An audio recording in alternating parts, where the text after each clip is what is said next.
नमस्कार। आज भाई दूज के अवसर पर बड़े भाई को समर्पित करते हुए प्रस्तुत हैं 2 कविताएं।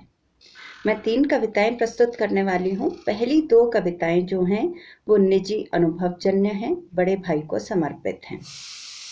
तीसरी जो कविता है वो महज विचार मात्र है। तो देखें जरा, पहली कविता का शीर्षक है बड़ा भाई। बड़ा भाई करता है आपसे प्रेम। बड़ा भाई करता है आपसे प्रेम। आपके जन्म लेने के 9 महीने पहले से ही।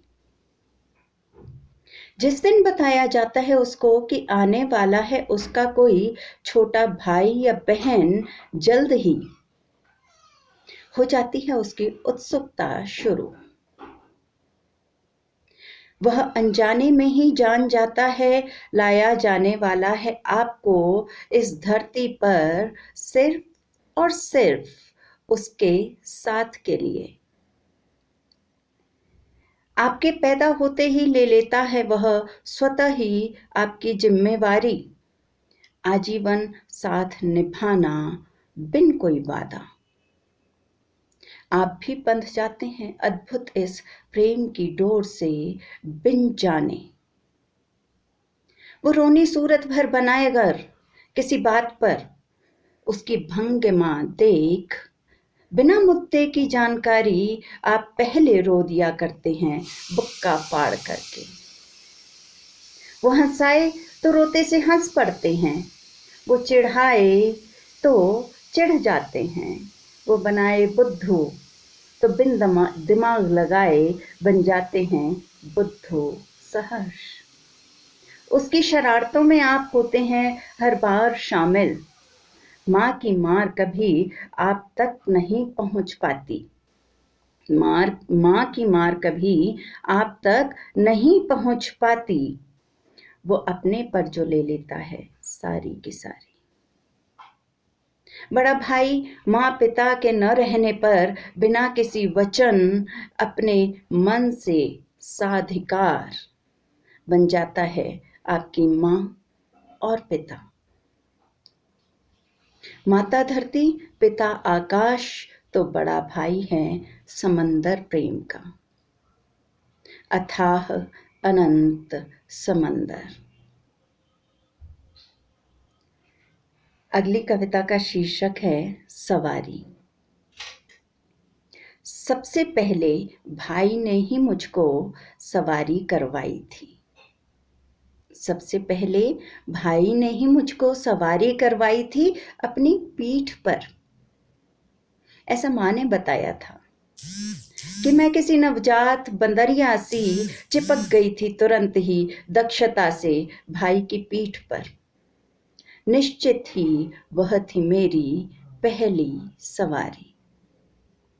फिर शुरू हुई खेल खेल में अक्सर ही सवारी।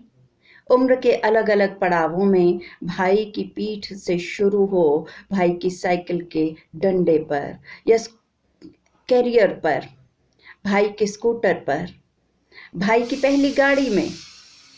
जिस सहजता से जिस तालमेल से करती है कोई छोटी बहन सवारी, वह तालमेल कई बार अपने शरीर के अंग संचालन में भी संभव नहीं। जैसे हों एक शरीर की 2 आंखें, 2 बाजू, 2 टांगे। बायां पक्ष सहज ही स्वीकारा है छोटी बहन ने। भाई से कमजोर होना भाता है उसको।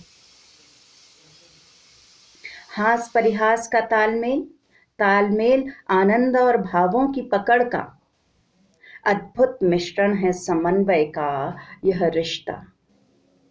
जीवन का सुंदरतम रूप है बड़े भाई का छोटी बहन के प्रति प्रेम।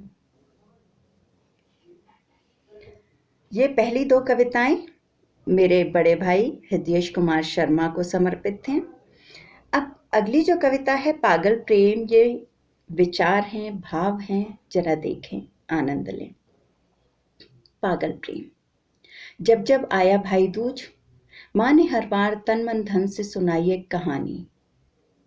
जब जब आया भाई दूज, माँ ने हर बार तन मन धन से सुनाई एक कहानी। कहानी कहीं दूर परदेश में ब्याही बहन की, कि कैसे भाई के आने पर मारे खुशी के पगला सी जाती है वो, और सब काम बौराई चकराई सी कर डालती है उल्टा पुल्टा।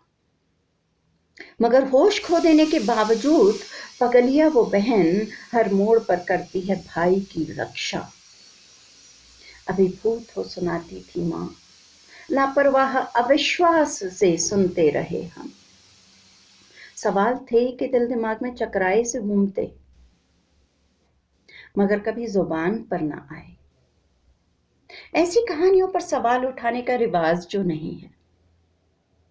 माँ की कट्टर भावुकता तमाम बौद्धिकता का कचूमर निकाल दिया करती। जी हाँ, माँ की कट्टर भावुकता तमाम बौद्धिकता का कचूमर निकाल दिया करती। मगर अब जबकि माँ नहीं है शरीर के साथ, उछल के जिंदा हो जाता है हर साल एक सवाल, कैसा महसूस होता होगा एक भाई को, कैसा महसूस होता होगा एक भाई को जब उसकी बहन उसके प्रेम में, फिक्र में हो जाती है पागल। ऐसी कहानियों में अक्सर पुरुषों के भाव दर्शाए नहीं जाते, या वो ये समझ ही नहीं पाते होंगे बहनों का प्रेम में पागल हो जाना।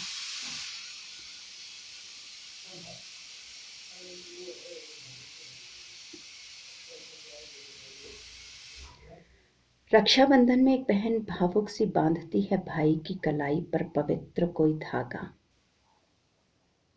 और ले लेती है रक्षा का वादा। भाई में पौरुष है, भाई वीर है, भाई बस भावुक नहीं। भाई में पौरुष है, भाई वीर है, भाई में बस भावुकता नहीं। भाई दूज पर है, किंतु रक्षा बंधन पर भाई की भावुकता की कोई कहानी नहीं। तो ये थी मेरी 3 स्वरचित कविताएं जो हाल ही में लिखी हैं मैंने। सुनने के लिए आभार।